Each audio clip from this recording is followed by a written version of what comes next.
If you enjoyed this podcast, please subscribe, like, and share so we can find others like yourself. BitcoinProsperityPodcast.com.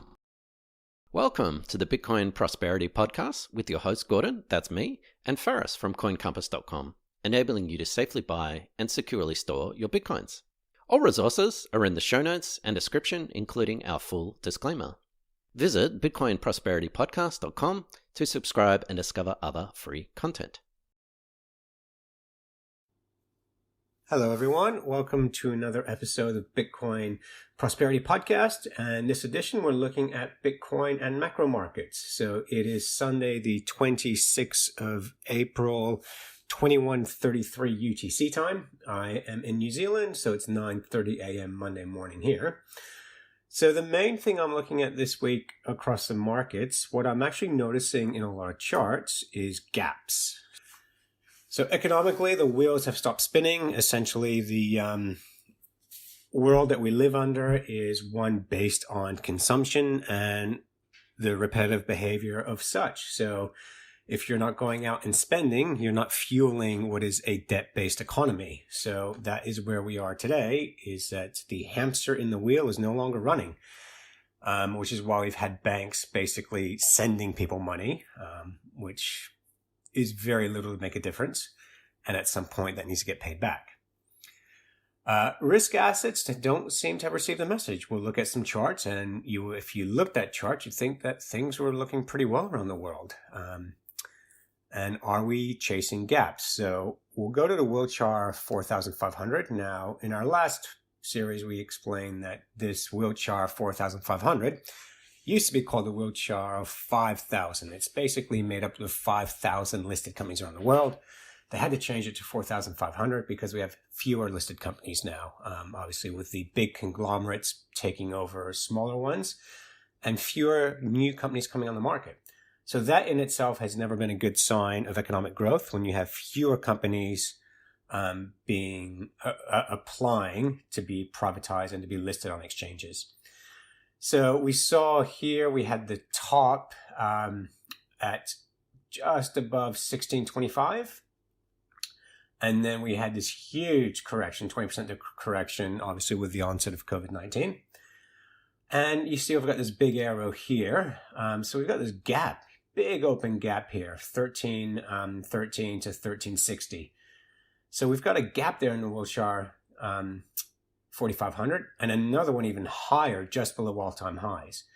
So the saying goes, gaps get filled. Doesn't mean they're going to get filled this week, month, or even year, or even decade. But there is a saying in markets that gaps get filled, and it actually has been proven that gaps do get filled. We're seeing the same thing if we move across to the NASDAQ. So this is the makeup of the tech-based, 100 tech-based industries, which has been the darling of this huge bull run. So if I zoom out, you see this pattern here, this trend line, this green trend line since the bottom of 2016. So 2015, 2016 was the Eurozone crisis. And then we had, quantitative easing introduced from those banks. And we've just seen this trend line hold since then. So a 4-year trend line is something I would pay attention to. That's a nice long trend line, and it's been hit 4 times since. And then we've got the upper here. So it would be crazy to think we'd be going to all-time highs from here. There is this gap, though, at 9,400, where potentially is what we're going after. And if you look at last week's candle, that bottomed and closed near the top. So that's not a reversal candle. That if you looked at that chart there, you would think we are going higher and not lower, despite what all the news is telling us. So are we chasing this open gap here in the NASDAQ as well? Okay, if I move to the Russell, now the Russell's an interesting one because we've got this gap as well in the Russell, but it's much lower. The gap in the NASDAQ and the Wilshire were way up here near all-time highs. The gap in the Russell is a smaller gap, and it's nowhere near the all-time highs. And that's interesting. So to me, if the Russell fills this gap here, and then the Russell rolls over, that could be a leading indicator to the rest of the market. So again, they don't have to get filled. They don't, and if they do, it could be a long way away. But right now, to me, this just looks like markets are risk on.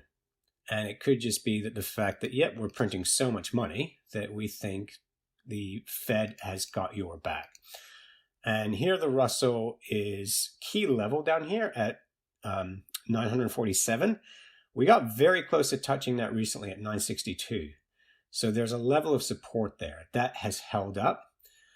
And that's a long way away from breaking. When we get closer to that, then we can analyze it. But for now, markets are acting risk on. It doesn't make sense to me. I don't think they should be. But that's where we are. We're chasing gaps. Do you want to learn how to safely buy and securely store your Bitcoins?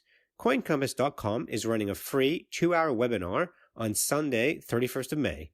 To register and for more details, visit CoinCompass.com/webinar. Okay, we move across to oil, and oil obviously was a big story for last week. I recommend you listen to the Macro Voices podcast. They go into detail explaining oil in far more detail than I actually can. But yeah, not signs of an economic recovery. And we spoke about this last time. When oil is down, it basically means that people are not traveling. Truck drivers are not transporting goods. Oil is the world's most traded commodity. So if no one wants it, that tells you, hey, we are not in good times when people do not want oil. So yeah, you'd spend a couple of hours onto itself just looking at the price of oil. The chart we're looking at now, the USO, US oil, that could see some huge changes just this week alone. So another interesting one I want to look at is the VIX. So the VIX is the volatility index. So we're seeing here the Friday in the VIX was a huge down day, which basically would have meant that people are not anticipating any risk for the next 30 days. And we're hitting this key level here at $36, where it bounced off, huge wick down there back on the 24th of March.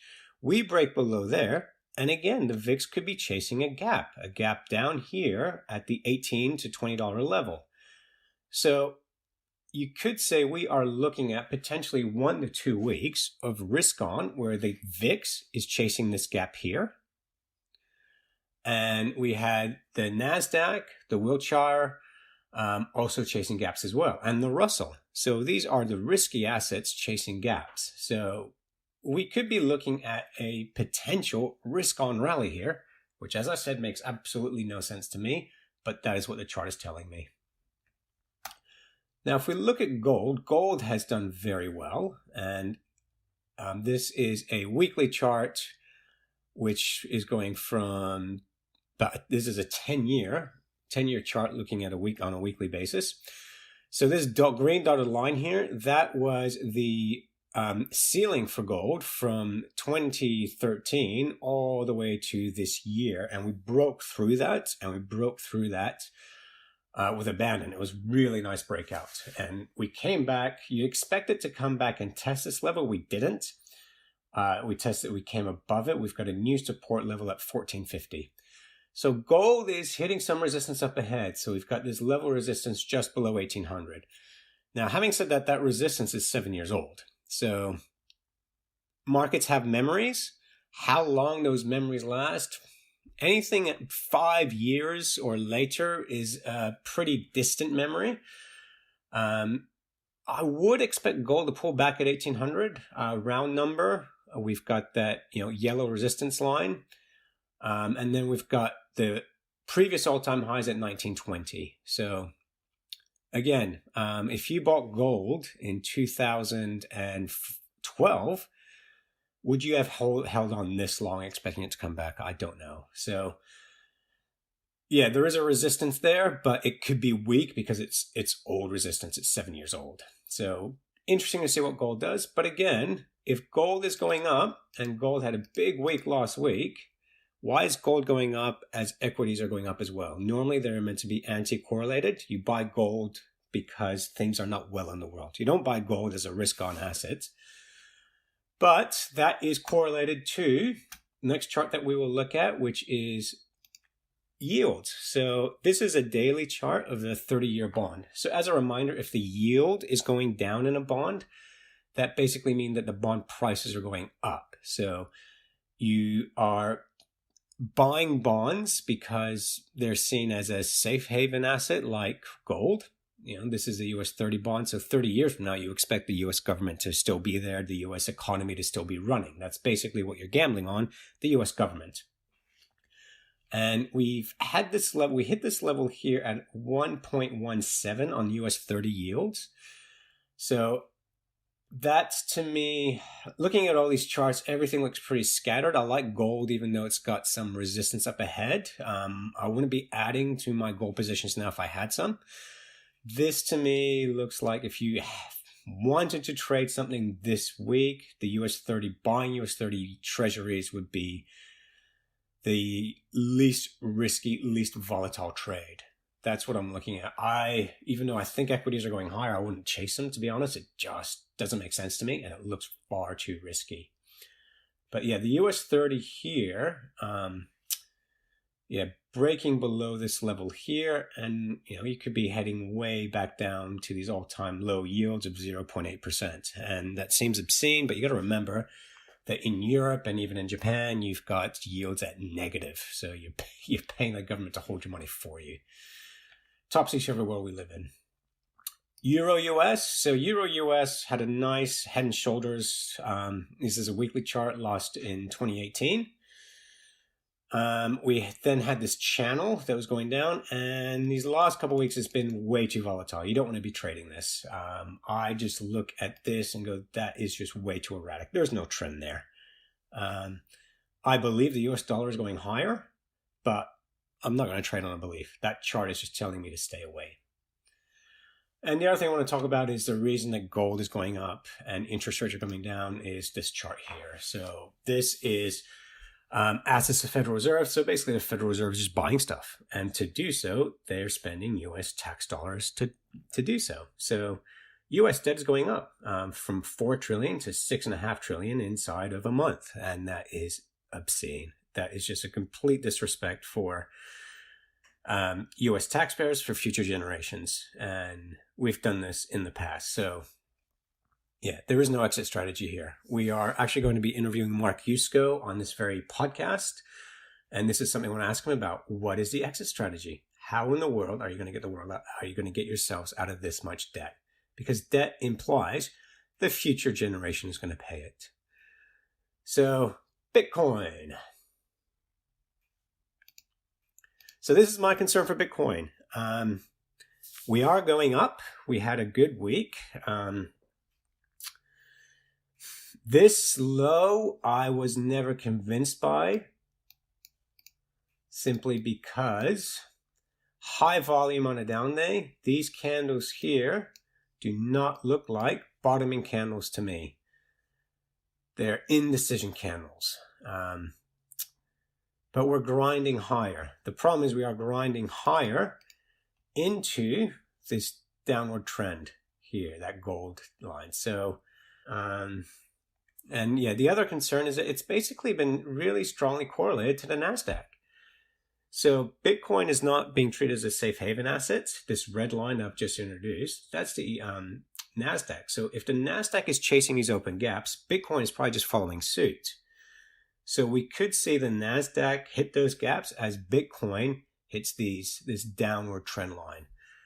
So again, if you had Bitcoin, which you should, I would just hold it. I would expect a reversal at this trend line, this downward trend line here. And then we could be revisiting these lows. But yeah, at this stage, I'm not trading Bitcoin. I just, we do recommend dollar cost averaging. And, as we always say with Bitcoin, you just buy it for the long term.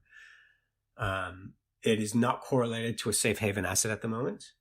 It should be, but there's still a huge misunderstanding out there as to what Bitcoin is. So that's why Bitcoin is just not behaving in a manner that it should be as a safe haven asset. It is just still a misunderstood currency. Bitcoin looks like it is behaving in a similar manner as the NASDAQ in that we are chasing these gaps in the NASDAQ, and Bitcoin is chasing potentially this downward trend line at 9,300 abouts. So we could see that once Bitcoin gets to about 9,300, that could coincide with all those gaps we're looking at get filled. And then potentially we're looking at a reversal in Bitcoin and in those equities reversing. Yeah, to me, that's the possible scenario playing out here, is that you've got low volume, so lower volume here in this rally. So not that many people believe in this rally.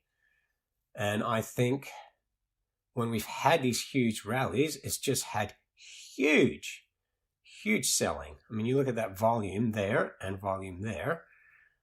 So I think that's what's going on. I think we're going to see, a rally in Bitcoin, hit this trend line. That's going to coincide with the gaps in those equity markets that we're looking at. So these next few weeks will basically determine, is Bitcoin and indices going to all-time highs, or are we setting up for another rollover in all of them? So as with everything, just live long and hodl. Thanks for watching or listening. Please visit coincompass.com/free to register to our socials and discover other free content. Subscribing, liking, and following helps this content remain ad-free. Until next time.